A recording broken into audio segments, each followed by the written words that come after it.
Bem, pessoal, vamos lá de novo aqui, a parte 2 do nosso assunto aqui, reações de aldehídos e cetonas, essa aula de número 14, tá?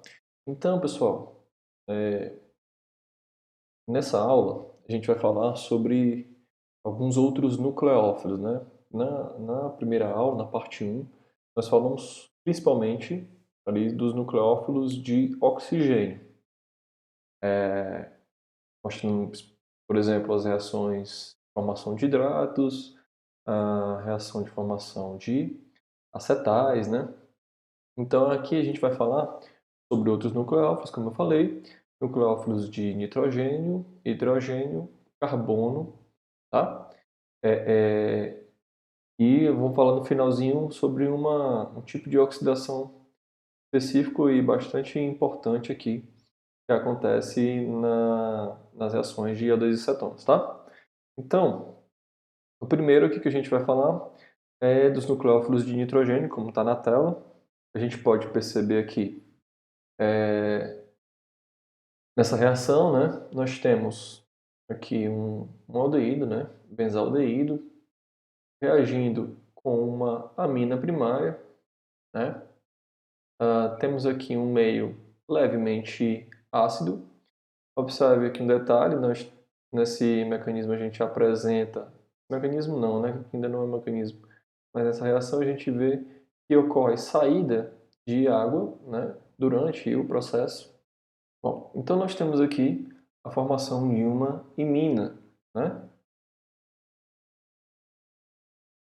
Então o nitrogênio é ligado aqui, uma ligação dupla, né, com o carbono, a gente chama de imina. Talvez vocês ainda não tenham visto essa função, tá?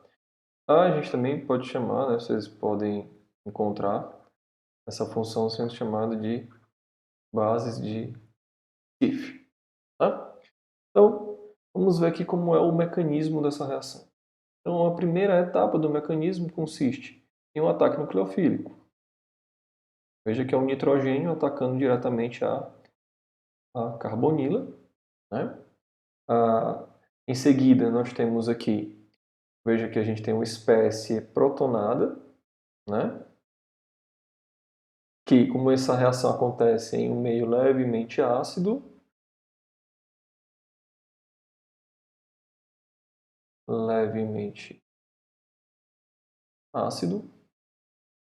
né? A gente tem aqui algumas moléculas de amina protonadas, né? Então, a segunda etapa é uma transferência de prótons. Joia? Em seguida, temos uma outra transferência de prótons. Aqui, né? É alguma molécula de amina não protonada, beleza? Então, transferência de prótons novamente, beleza? Chegamos aqui à primeira metade aqui do mecanismo, que é a formação da carbinolamina. Bom, então a carbinolamina vai reagir agora, né? Agora a segunda metade eu coloquei de outra cor para destacar, beleza? Aí vocês podem ver por partes, né? Então, uma protonação do álcool, beleza? Aqui. Formando aqui, produzindo então um bom grupo de saída, né? Saindo H2O. Nessa etapa que a gente verifica a perda de água observada aqui, né? Então essa perda de água acontece aqui, ela vai ser importante para o equilíbrio, né? Assim, já formando aqui uma imina protonada e uma nova transferência de prótons estabiliza, então nós temos aqui produto final, beleza? Aqui uma imina. Bom, veja que eu falei em diversos momentos, né, que não podemos utilizar um ácido como catalisador na reação, porque esse ácido aí forte, né, então ele vai reagir diretamente com a amina, né, que a gente conhece muito bem, essa reação ácido-base. E então, como esse ácido é muito forte, né, os pKs são muito diferentes, né, o ácido e o ácido conjugado. Então, essa reação praticamente não tem equilíbrio, né? Praticamente você vai ter toda a amina protonada, tá? E a amina protonada não é nucleofílica, então não tem como a gente ter aquela primeira etapa da reação, beleza? O pH ótimo para essa reação é um pH de 4,5, tá? Porque você tem aí uma quantidade razoável de amina não protonada e alguma amina protonada também, porque ambas vão ser importantes no mecanismo, beleza? Outra muito importante para essa reação é que o mecanismo dela acontece semelhantemente se eu utilizar outros reagentes, tá? Como, por exemplo, aqui a hidroxilamina. A hidroxilamina, com as mesmas condições, produz aqui para a gente uma oxima, tá? E uma hidrazina, que é esse H2NNH2, né? Que a gente chama de hidrazina, produz aqui uma hidrazona. Desses aqui a gente vai ver principalmente a hidrazona, a importância dela. Aqui existe uma reação de redução de carbonilas que usa a hidrazona, tá? Que é muito importante, a gente vai ver um pouquinho mais para frente, beleza? Mas o mecanismo é o mesmo que a gente observa, a gente verificou ali quando a reação acontece com a amina primária, beleza? Bom, com aminas secundárias, a gente vai ter a formação de uma outra função, da enamina, beleza? A gente viu a imina, que tem uma dupla no nitrogênio, né? E uma enamina é quando tem um nitrogênio com uma dupla conjugada, beleza? Então a gente tem aqui o nitrogênio e uma dupla conjugada com ele. Isso aí é a enamina. E ela vai ser formada então quando a gente tem aminas secundárias reagindo, né, com, a, com um aldeído ou uma cetona. Vamos ver aqui o mecanismo, né? Na primeira etapa, então, o mecanismo ele vai ser quase todo igual ao mecanismo da imina, né? Então aqui a gente já viu, é bom até que a gente repete, né? A gente já viu aqui o ataque nucleofílico, né? A transferência de prótons, em seguida, aqui tem uma carga positiva, né? Uma nova transferência de prótons, carbinolamina, né? Intermediário, uma nova transferência de prótons, veja que são 3 transferências de prótons seguidas, né? Aqui, um bom grupo de saída, vai sair água, né? Então sai água. Então a gente tem aqui, seria uma imina, né? Só que essa, né, intermediário aqui, lembra que na imina você tem uma transferência de prótons e o grupo R aqui tem um hidrogênio no meio, né? No lugar, na verdade, né?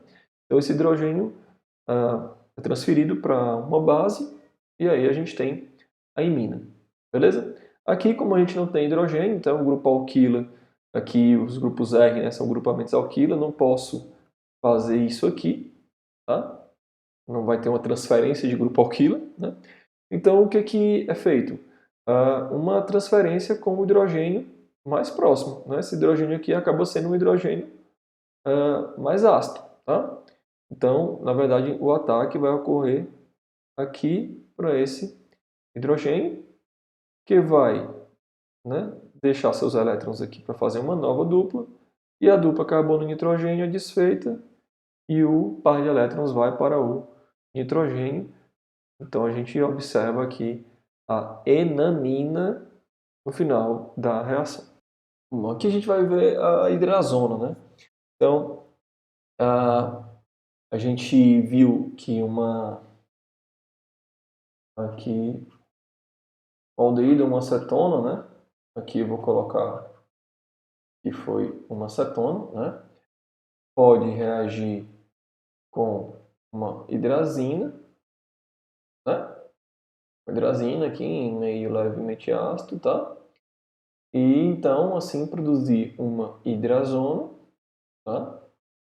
Que a gente tem a hidrazona, que em meio aquoso básico, né, em um aquecimento, vai reduzir a, a, a, a um hidrocarboneto, né? No caso aqui, esse grupo aqui reduz a um alcano. Tá? Então veja que é uma forma interessante também de fazer uma redução bem drástica. Tá? Então, como é o mecanismo dessa reação? Então, o mecanismo ele inicia com uma transferência aqui de prótons, né, uma reação ácido-base. Bom, essa reação já produz uma substância que tem, vai ter aqui formas de ressonância, né? Dessas, a gente observa que a forma de ressonância, nitrogênio tem uma carga negativa, tá, gente? Bom, das formas de ressonância, a gente observa que tem um componente aqui com carga negativa no carbono, né? Então, a gente observa que ocorre aqui uma transferência de prótons, né? Produzindo, então, este intermediário. Seguido aqui, né, a própria base formada, aí, nós temos aí base no meio, né? Então essa base vai tacar esse nitrogênio, esse hidrogênio do nitrogênio aqui, observando aqui a formação de um excelente grupo de saída, tá? E vai sair na forma de N2 gasoso, tá? Aí então, depois nós temos aqui um carbânio, né, deixado aqui para a saída do N2, uma reação aqui, transferência de prótons, e finalizamos com o alcano, né, formado, beleza? Veja que aqui é um pouco complicada essa etapa, né, porque o equilíbrio aqui envolve a formação de um carbônio, que não é uma espécie muito estável, né?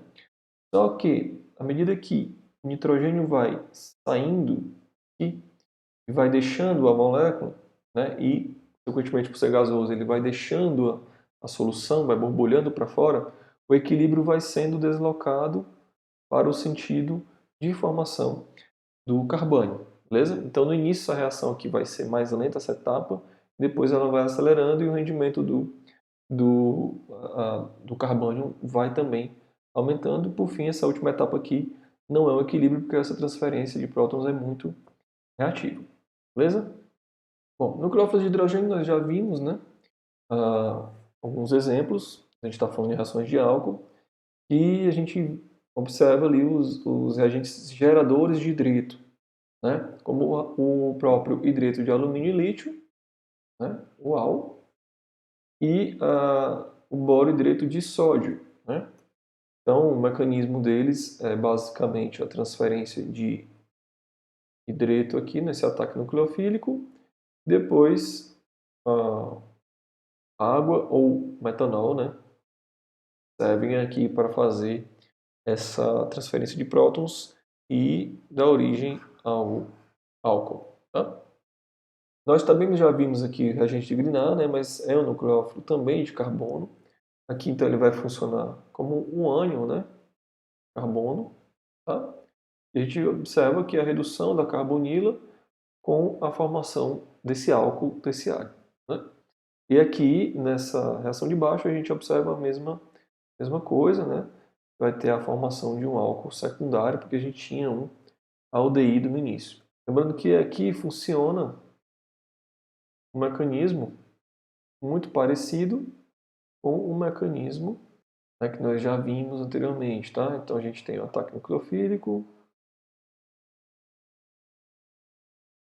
Essa primeira etapa não tem o equilíbrio, né? Porque com a entrada aqui do CH3, né? Todos aqui são CH3, mas esse aqui foi o que entrou, né? Estou destacando ele. Você não tem nenhum bom grupo de saída aqui para essa reação ser reversível. Tá? Então, depois a gente tem uma reação reversível porque é uma transferência de prótons aqui entre esse oxigênio e uma molécula de água. o que vai dar origem, então, a este álcool aqui, né? Porque era uma acetona, então vai dar origem a um álcool terciário, beleza? Então, o grupo que vai entrar, né, o tamanho da cadeia aqui, vai depender do reagente de Grignard que você utilizar, o tamanho do grupo alquilo do reagente de Grignard. Outra reação interessante aqui, que ainda envolve nucleófilos de carbono, é a formação da cianohidrina, certo? Então veja aqui a cianohidrina consiste no carbono ligado a um álcool e a um grupo ciano, né? Veja que a gente tem aqui inicialmente um ataque nucleofílico produzido por ânions cianeto, tá? Ataque nucleofílico, transferência de prótons, né? E aí nós temos aqui a cianohidrina, que pode se utilizar quantidades catalíticas de base, certo? Por exemplo, o hidróxido, quantidades pequenas, né? Para você poder gerar o ânion cianeto, né? Já que o ACN é um ácido bem fraco, tá? Ou utilizar mistura HCN com um sal, por exemplo, o KCN, tá? Aqui você já vai ter o ânion, né? E o ácido gerado aqui no meio. Que essa reação é importante porque ter cuidado, porque o ácido cianídrico é muito tóxico. Aqui a gente pode, é importante essa reação aqui, ela pode servir como um intermediário, né? Caso você queira produzir uma amina primária, reduzindo, né, hidreto de alumínio e lítio, reduzindo o grupo ciano, produzindo aqui uma amina primária, né? Ou a gente pode fazer uma hidrólise do grupo ciano, produzindo então um ácido carboxílico, já que as nitrilas são derivadas de ácido carboxílico. Então, por uma hidrólise, tá? Você transforma a nitrila em um ácido carboxílico. Tá, gente? Por fim, o último reagente que adiciona carbono, né? Essa reação aqui vai fazer uma substituição da carbonila por um alceno. Tá? A reação de Wittig, tá? A gente usa esse reagente aqui, a gente vai chamar ele de ilídio de fósforo. Tá? Então, o ilídio de fósforo é esse reagente que tem aqui um carbono e o fósforo com essa cargas, né, positivo e carbono carregado negativamente, o fósforo positivo, tá? Aqui ele deriva de uma trifenilfosfina, tá? Então, veja que a gente tem aqui uma fórmula de ressonância, né? Mas só que essa segunda fórmula de ressonância aqui, ela não contribui muito, porque a ligação dupla carbono-fósforo não é muito efetiva, né? São dois átomos muito diferentes. Os orbitais que vão fazer essas ligações têm tamanhos também muito diferentes, então não é interessante essa ligação, então não é uma fórmula que contribui tanto, né? Então a gente usa mesmo a forma carregada, tá? Então como é que acontece essa reação? É uma reação que ela é uma cicloadição do tipo 2 mais 2, tá? Por que 2 mais 2? Porque olha o que acontece, ó. Um ataque nucleofílico aqui e um ataque nucleofílico também aqui, certo? Então nós temos a formação desse intermediário aqui, né, cíclico, chamado de oxafosfetano, beleza? Que vai ser quebrado aqui também numa reação concertada, tá? Isso vai dar origem ao alceno e ao óxido de trifenilfosfina. A gente pode produzir diversos tipos de líquido de fósforo, tá? A depender do tamanho da cadeia que a gente queira adicionar lá ou substituir lá no grupo carbonilo, beleza? Então, aqui, por exemplo, para formar esse lídio, foi utilizado iodeto de metila, certo? Na primeira etapa, na segunda etapa, utiliza-se o butilítio, que o butilítio é uma excelente base, certo? Então, como é que se dá aí? Primeira etapa seria um ataque nucleofílico em uma reação do tipo SN2, tá? A seguinte se dá pela base, né? Fazendo aqui essa reação de transferência de prótons, beleza? Como aqui a gente tem o mecanismo SN2,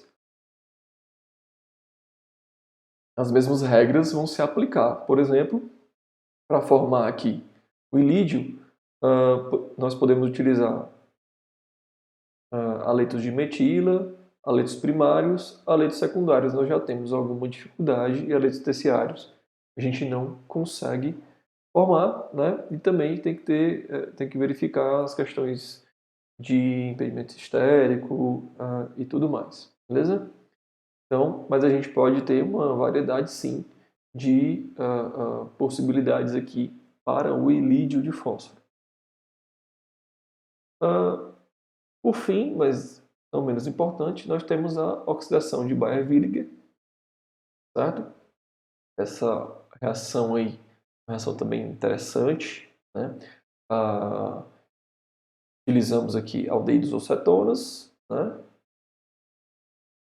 Um peroxiácido e esse peroxiácido vai, né, possibilitar a formação de uh, de um éster. Veja que o que acontece é a inserção de um oxigênio, né, aqui entre o carbono da carbonila e o grupo R. Beleza? Esse é o efeito líquido da reação. Bom, como é o mecanismo então dessa reação? A gente tem aqui o peroxiácido, veja que é um ácido carboxílico, né, que você tem aqui uma ligação oxigênio-oxigênio, não é um ácido carboxílico, tá, mas ali guarda alguma semelhança, né? Só que em vez da hidroxila você tem um grupo peróxido, tá? Então a primeira etapa é um ataque nucleofílico do oxigênio à carbonila, beleza?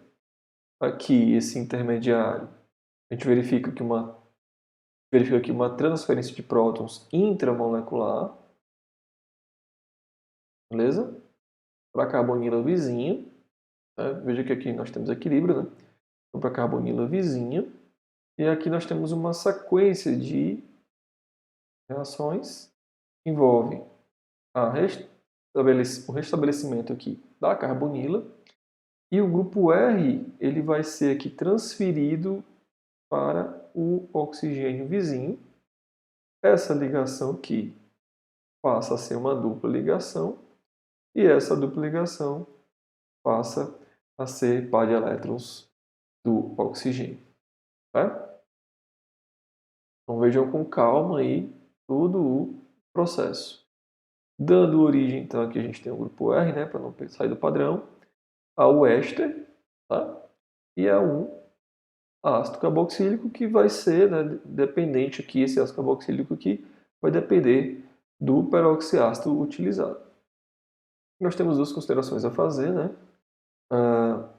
Por exemplo, uma cetona cíclica, ao reagir com o peroxiácido, dá origem a uma lactona,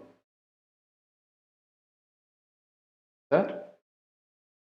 Outra consideração a fazer é com relação à regioseletividade da reação.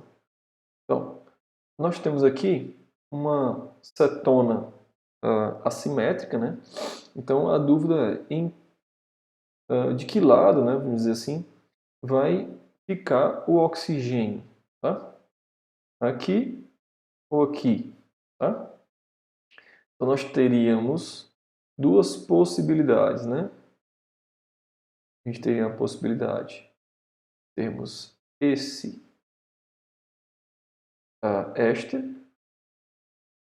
tá?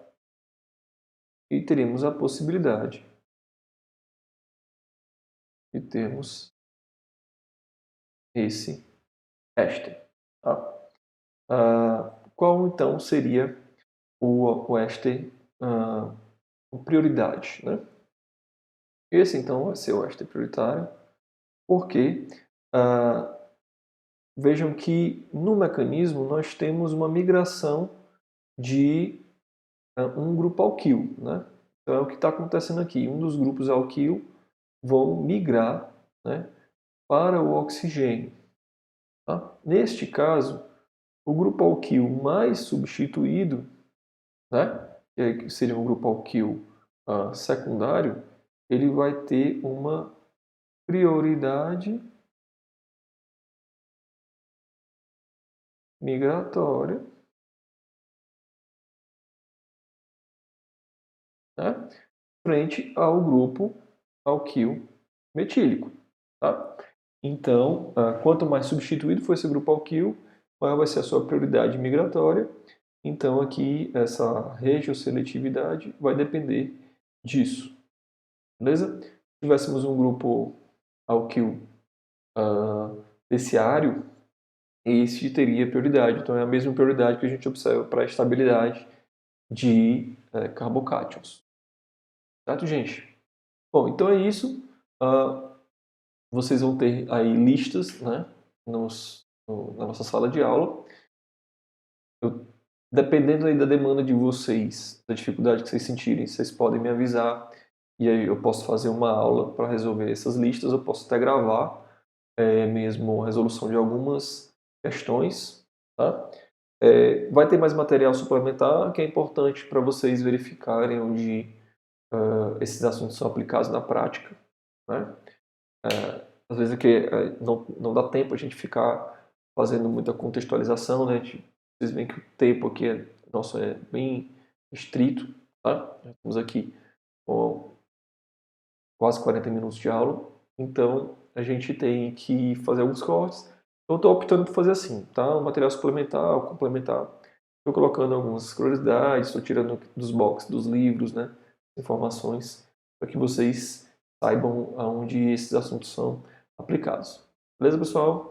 Então, qualquer coisa estou lá no nosso Classroom e um grande abraço a todos vocês.